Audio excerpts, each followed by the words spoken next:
I'm ABC's Dan Harris alongside ABC's Amy Robach and Chief Meteorologist Ginger Zee. We're covering Hurricane Harvey, which came ashore in the state of Texas overnight at around 10:30 last night as a Category 4 storm, an extremely strong storm, a historic storm. It is now a Category 2, and it is ripping through. Actually, I'm just told it is a Category 1. It's just been downgraded as I was speaking. It is still, however, an extremely dangerous storm, not only for, as we see when hurricanes come ashore, the traditional dangers of high winds and storm surge, but also because this storm is expected to stay around for days and days and days and dump up to 35 inches of rain in some spots. So let's begin here with this hour of coverage with ABC's Ginger Zee. Tell us a little bit about what worries you the most at this hour.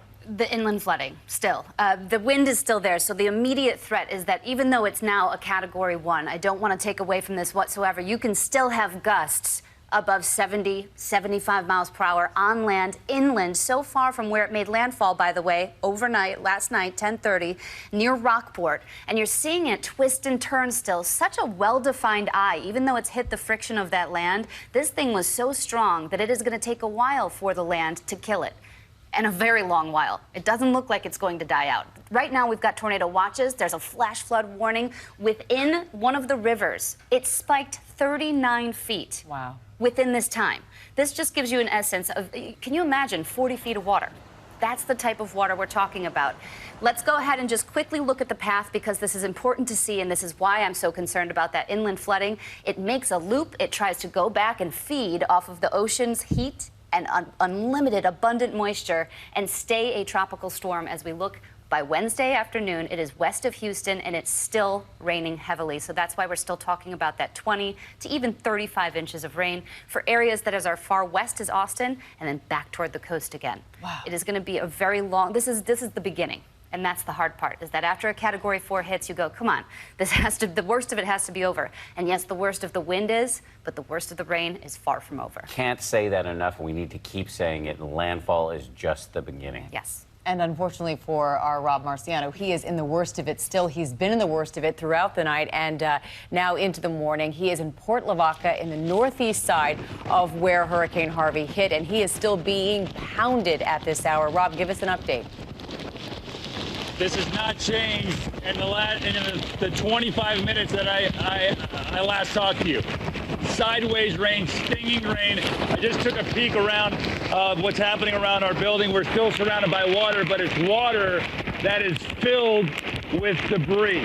2x4s from framed walls off this building that have collapsed. Other debris from the siding, from the rooftops, from the gutters and the downspouts. This is a building that I would guess easily less than 10 years old, if not less than 5 years old, and it can't withstand the pounding that Hurricane Harvey has been delivering here. Relentless, really, for the past 12 hours, 18 hours. Really, after 5 o'clock yesterday is when things ramped up, and it's been like this ever since. It was worse there for a time around midnight to 2 or 3 in the morning. You hear? I don't know if you can hear that. Matt Gutman was talking about what a hurricane sounds like. When you get a puff that accelerates the wind by another 10, 20, maybe 30 miles an hour, like it's been doing right now, you hear this roar that comes across the landscape. And I immediately start to think, well, something's coming off the building or another building close by. And that may be the case, but honestly, I think it's just the wind accelerating through the crevices of the trees and coming around the corners of the buildings and other structures in this area and creating a roar. That roar, that train that often people describe when a tornado comes through their neighborhood. Because honestly, this is an EF1 tornado now that's coming through this area. It was an EF2, EF3 equivalent at landfall, which is why we're so afraid of what we're going to see, honestly, when the sun comes up, especially the point south of here that saw the eye of the storm. We did not catch the eye. We have not gotten a break, but we have been paying the price as far as being in or close to the eye wall pretty much all night long. So Not getting any of the pleasure of that calm wind for sure for the 30 or 40 minutes that the eye is over those folks. But it's been a relentless pounding of this wind here, and it's certainly taken a toll on this infrastructure, Dan and Amy. And that's the difference, Rob, is that a tornado happens in minutes. This is hours. And he was saying he's been feeling this for 12 hours. Unfortunately, the eye wall is just getting to Victoria, another largely populated area. That's where, and close to that river gauge I just showed you. So we can still see rising water from this initial impact as if it's making more landfalls. Not that it does that because it hasn't gone from a coast, but that center of that eye is not done with southeast Texas yet. I mean, you can see Port Lavaca right there and where poor Rob is. And Rob, you know, the rain hasn't stopped either, right, for the past 12 hours? No. You know, you often will get a break. Obviously, when the first spiral bands were coming in yesterday morning and yesterday afternoon, it would go on and off a little bit. But pretty much from 3 or 4 o'clock on, it's been raining nonstop and raining like this. So piling up. I know we've had at least 5 inches in this area, but a lot of our instruments, as Ginger's probably pointed out, are automatic reporting stations.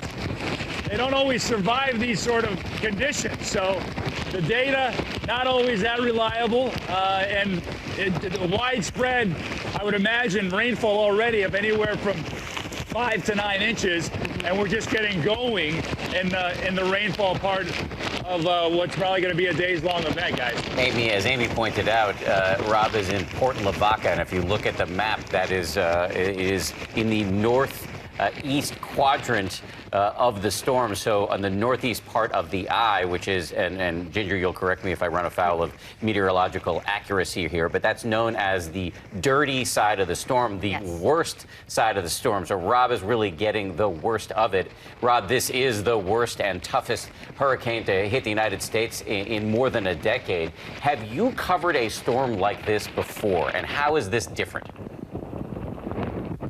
If I had to compare this storm to anyone that I've covered, I would compare it to Hurricane Rita in 2005, which had a similar pressure. Actually, I think it was the same pressure. This one came on shore as a Category 4. That one was a strong Category 3. But they both came in, and the peak of their landfall was in the middle of the night. And that just amplifies the fear factor exponentially. And that's what we experienced last night. That's what we're experiencing right now.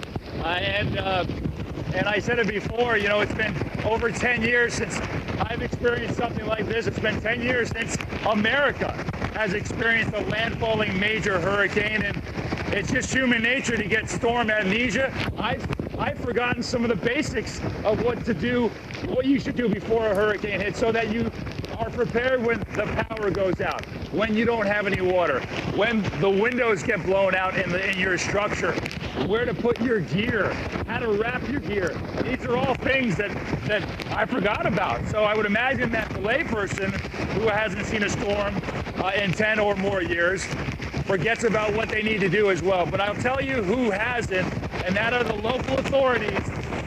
I'm very impressed. I know Texas is kind of in the Wild West. They're a little more loose when it comes to telling people what they have to do or what they can and cannot do.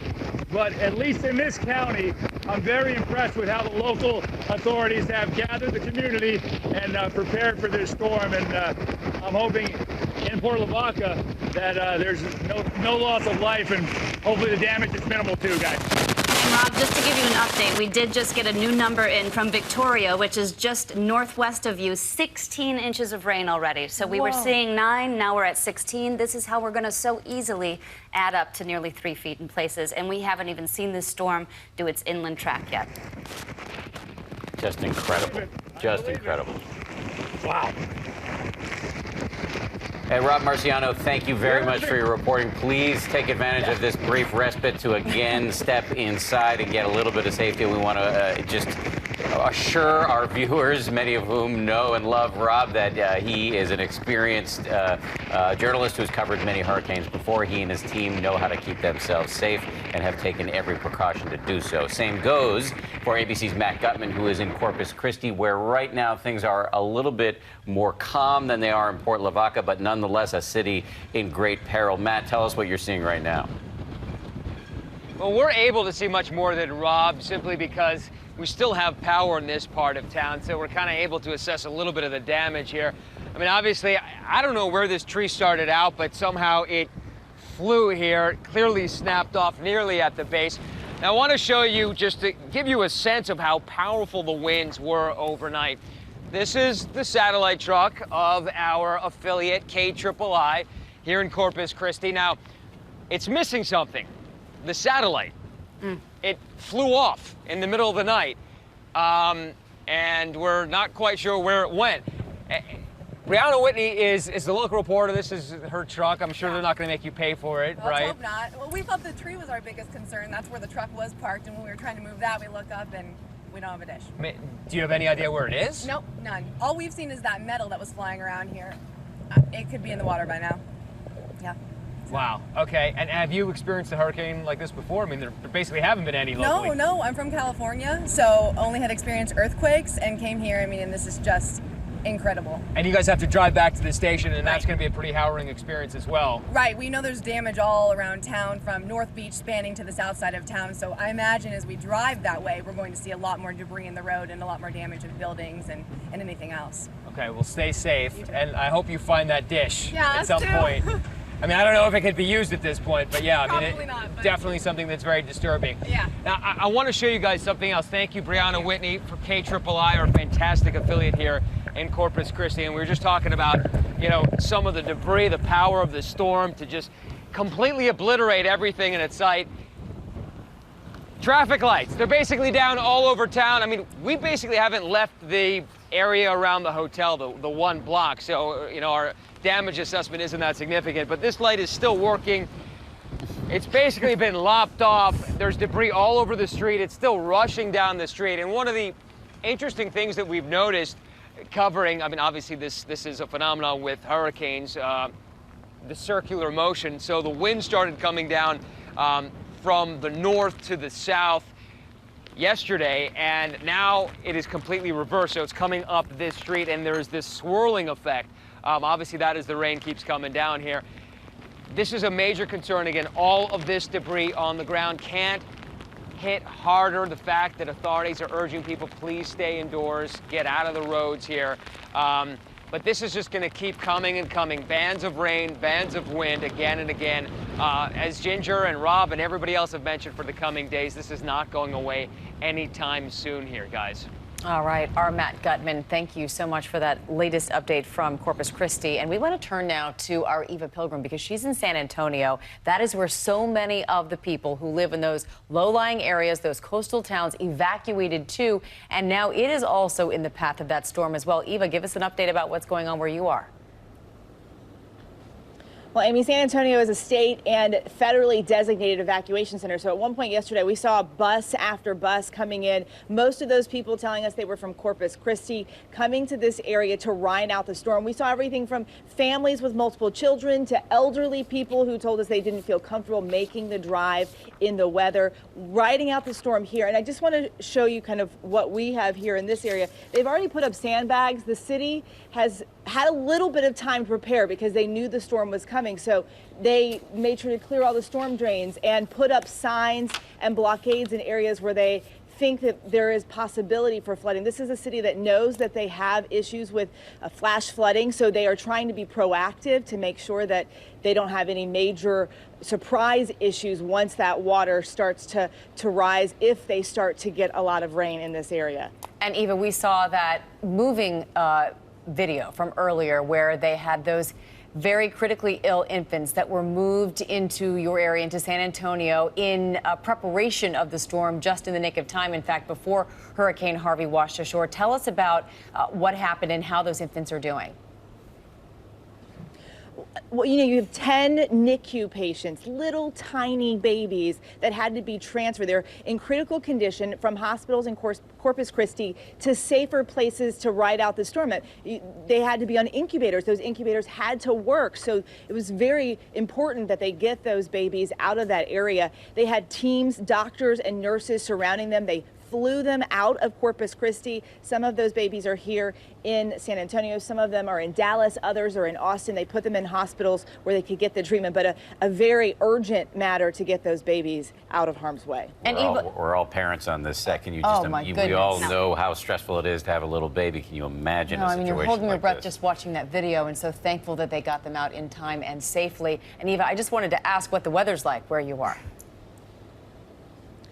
The weather here has been kind of interesting. It didn't start raining really until about midnight or so last night, and it's been sort of a spitting, misting drizzle. We've had points where the rain comes down a little bit harder, but it hasn't been anything hard at this point this morning. It has been steady, though, throughout the morning. And you're still in those outer bands, Eva, but that storm is still moving northwest. Now the max sustained winds 90 miles per hour. And again, we just heard that one report of 16 inches in Victoria. That's near the eye right now. That eye is going to keep tracking north. Even as it dies out to a tropical storm later today, it will still carry with it very heavy rain. I just have one more question for Eva before we let you go. Eva, you talked about these busloads of people being brought into the city. Where are they staying? And do these people have a sense that perhaps they won't be able to return to their homes for days, if not weeks?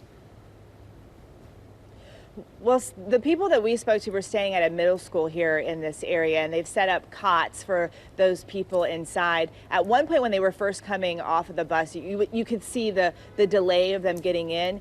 And what they're doing when they first arrive into San Antonio is there's a processing area where they take down all of their information. So if family members are looking for each other, they're able to connect them at some point down the road. The people we talked to, they didn't have a whole lot of time to get things. I mean, you think about the decision-making process when you go to leave for a hurricane. You're packing things in your suitcase, choosing what you leave behind, not knowing if when you come back those things are still going to be there. And a lot of the people that we spoke with this one mother. She had an infant literally on her hip and her small child standing next to her.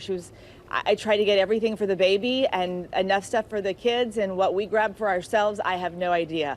And so they're watching, hoping that their homes are still there this morning, but they won't know for several days, and that's a lot of the anxiety that they are going to have to experience. It's just this waiting game now. Anxiety, stress. We don't have the appropriate words to describe what they must be feeling this morning. Eva Pilgrim, thank you very much for your reporting from San Antonio. Let's get it back to Washington now, and ABC's David Kerley was covering the FEMA response to this emergency in the making. David, a couple questions for you about FEMA. It's been more than a decade since we've had a hurricane of this magnitude hitting the United States, and we have an agency that has vacancies at some of the top levels. So is this agency prepared for what we're facing right now? They say they are, Dan. In fact, I spent some time with the new administrator. He just got on the job in June. He's actually been at FEMA in years past. He was there. We also talked to the acting Secretary of Homeland Security yesterday. They believe they are prepared. And as you've been saying all morning, this is an event that is building up as the rain is continuing to fall and the water, it is a water event. And now the head of FEMA has said this is becoming a deadly event. The question is, how deadly is it? So as a layered event, just like this rain builds up, it's also the first line emergency responders who get to folks first, then the state, and then federal government kind of backs them up. And what they've been doing at FEMA, and we spent some time in their National Response Coordination Center yesterday, which was packed, and this is not just federal folks, they are teams. So if they take one part of this disaster, they sit together with local and state officials inside this center to coordinate the response. So they are all now waiting to try and bring in help once we get a sense of where the problem areas are and where they need that help. They have pre-positioned a lot of supplies. They have warehouses in Texas, in Dallas, where they've been sending forward some of those supplies. That includes water, 96,000 liters, meals, 306,000 meals, and tarps and tents, 4,500 tarps alone, just to cover a roof if it gets blown off by the winds, and then you have winds, that the rain that continues for the next couple of days. So all these supplies are positioned. They're waiting for Texas or Louisiana to say, listen, we now need your help, start bringing this stuff in. So your first question, Dan, are they prepared? Lessons learned. They learned a lot, they say, from Katrina 12 years ago. And I tell you, I've been covering FEMA for a long time, since even before Katrina, and this agency has gone through a lot of changes, a lot of coordination, a lot more talking with the local governments. They still are that backfill that come in when the states and locals say, hey, we need help. Emergency declaration was declared by the state of Texas yesterday. That helps to start getting some of these federal abilities to bring in supplies when they need them. The problem is, and you've been hearing this from both Matt Gutman and from Rob, you know, it's still raining so hard, it's still dark. Where are the problems? You can't really get there. And that's why they were saying yesterday, listen, if you can't evacuate now, don't expect us to be able to get to you during the height of the storm. We are there where we're seeing the high winds and the heavy rains. And this is a time where they just kind of are sitting there like we are, waiting to see how bad does it get? When can we move in and help? And your sense is that morale is at an acceptable level at this critical agency, given the fact that they were hammered after Katrina, and now we have a situation where they've got a few key positions that are vacant, and we have an administration that has recommended budget cuts for FEMA. I think morale, my sense yesterday in that center was very high. This new administrator has worked at FEMA in the past. He was the Alabama State Director of Emergency Services before he went to the private sector for a while and came back. He seems very confident and ready to go. Yes, it was a miserable time for this agency around Katrina and after Katrina for some time, actually. Yes, they believe they have made the appropriate changes. I asked the Acting Secretary of Homeland Security, are you really ready considering what this agency went through? And she said, yes, we have made dramatic changes in the way they coordinate with the locals and the states to actually help Americans and try and keep Americans safe and alive. But as I mentioned already, we're hearing from Brock Long, who is the administrator, the new administrator on the job since June, that this is becoming a deadly event. It's a question of how deadly does it become. All right, David Kerley, we appreciated that. And as we're on the subject of Hurricane Katrina, it seems like everything since then has been measured by that response, preparation, evacuations. We want to check in with Steve Osinsami, who is there in New Orleans. They were expecting possibly some rainfall with this. Tell me what it's like there. And are the folks in New Orleans prepared to help and to pitch into their neighbors in Texas? You know, as you said, Katrina definitely looms large here. I was here for the storm as well as many people who are on our team. I'm standing in front right now of one of the city's pumps, the pumps that help keep this city dry. This one is working, but there are 14 of them that are not, and that is a problem. They've been working through the night to try to repair some of these pumps. The city has also brought in temporary pumps that they have stationed throughout the city because even in a normal rainfall, this city will flood. There are parts of this city that will flood. So right now, I will say that authorities that we've talked with are a little bit more optimistic than they were this time yesterday, because the forecast totals are a little lower than what was being talked about a couple days ago. But even 4 to 5, 10 inches in some places across Louisiana is a problem for this part of the country because so much of it is below sea level. In Jefferson Parish, authorities who had an emergency management meeting yesterday, they came out feeling very confident that they're going to be able to handle the amount of rain that they're expecting. But everyone, of course, is worried that, as you've been talking about, Ginger, that this storm might go back out to sea and then come back in and bring more rain. And we're talking about rain, of course, over a number of days. So that's a concern for people here. But this is a city that has experienced the worst. And in fact, the anniversary of Katrina, I believe, is next Tuesday. So people here are definitely on guard, are watching this closely, are concerned. There's a lot of pressure on city officials. They have sent people out to clear drains. That's a big issue here, just getting the drains cleared so that the water can actually have some place to go, and to make sure that as many pumps as possible are working. We're told that their pump capacity is now up to about 92%. But I will say that overall, people are feeling a little better here, but still very, very watching this closely. Yeah, I just talked to Ginger, Steve, and she said maybe 4 to 6 inches is expected in the New Orleans area. But I was struck by the fact that 14 pumps aren't working. What's the official explanation for that? Well, the pumps not working has been a long problem for this region.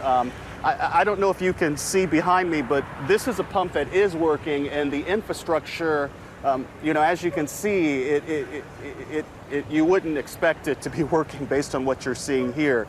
But the pumps it's been a long time problem for this area, and they've been working on it. Even during Katrina, that was a problem, and it's something that this city just has to continue to address, its infrastructure issues.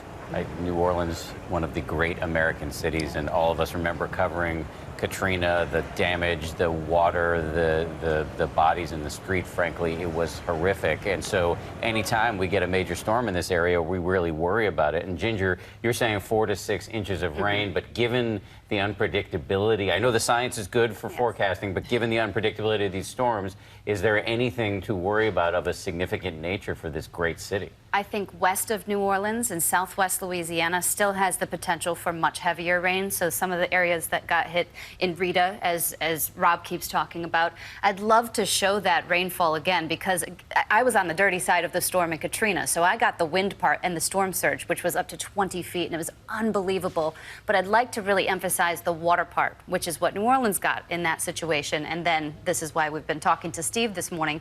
We've got our graphics up, and I thought this would be just good to focus in on, right? So now you can see where those 4 to 5 inches make their way close to New Orleans. And that's with the current guidance of the storm track.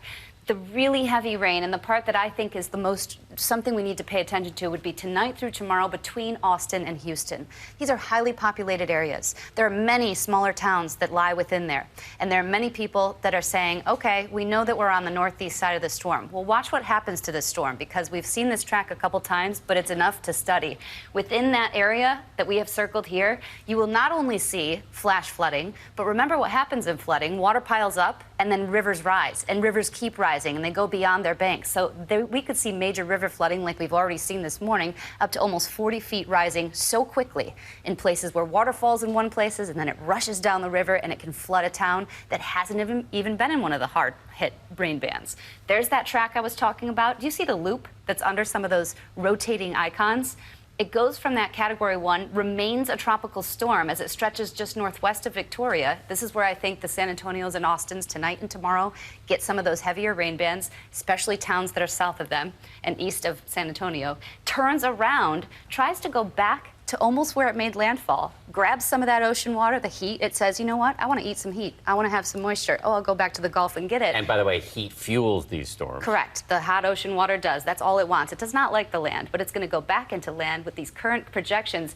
It was taking it closer to Houston, but this is almost a worst scenario, because now we've put it on the heavier rain band side by Wednesday. Well, I was going to ask you, we know so many people evacuated to San Antonio. Is there any concern for those evacuees who are there now? I think they'll stay in place. They'll be sheltered in place. As long as people don't drive in this type of flash flooding, you're okay. So stay in the shelter that you're in, and then especially you're if you've evacuated. Right. And so for places like San Antonio and Houston, the danger isn't that we've got that it's too dangerous to stay. It's just too dangerous to be mobile within the area at the height of the storm. And that's what people want to do. They say, oh, I've seen a tropical storm before. I want to drive around.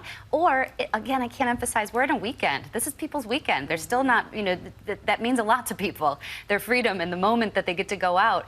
You don't want to do that tonight. This is a night to stay in, play the board games. Hopefully you keep power, and that way you stay safe with your family. And maybe not just tonight.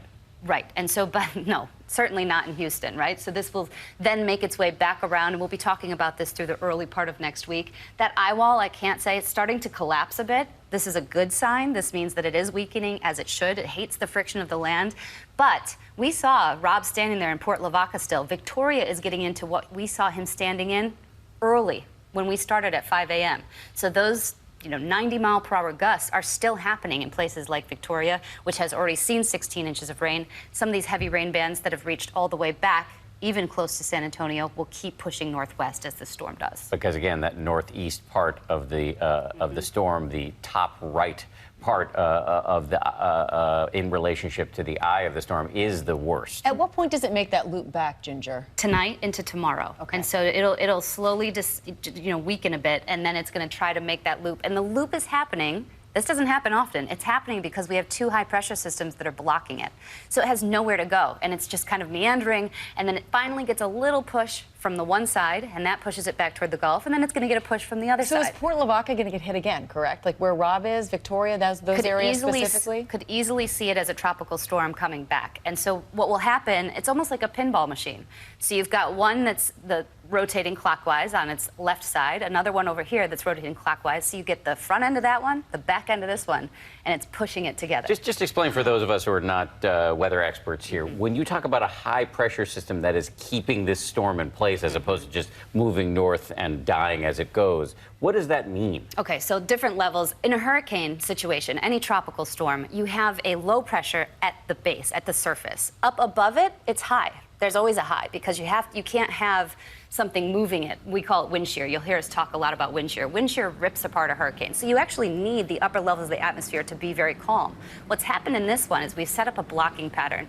There are now surface and upper level highs on each side of it. So it creates this kind of stacked column on both sides, and that's going to block that low, that surface low, from having anything. Often there'll be another little trough that comes in from the northwest, and it says, oh, I'll kick you out or pick you up, and it just pushes it along and it grabs it with the jet, and it becomes subtropical, and then we start talking about rain that makes its way into the Ohio Valley from these storms. This one's just sitting. This is very unusual. It is. It's happened before. We've seen Wilma did kind of a turnaround, and they rained for a very long time. Tropical Storm Allison for 15 days in Houston. But unfortunately, those two storms are epic because of that. And that's what we're so concerned with here, beyond even the immediate threat this morning of still having a Category 1 hurricane that is blowing through southeast Texas, that we're going to be doing this Monday, Tuesday, certainly through Wednesday. We'll be talking about it, if not later. Hi, everyone. George Stephanopoulos here. Thanks for checking out the ABC News YouTube channel. If you'd like to get more videos, show highlights, and watch live event coverage, click on the right over here to subscribe to our channel. And don't forget to download the ABC News app for breaking news alerts. Thanks for watching.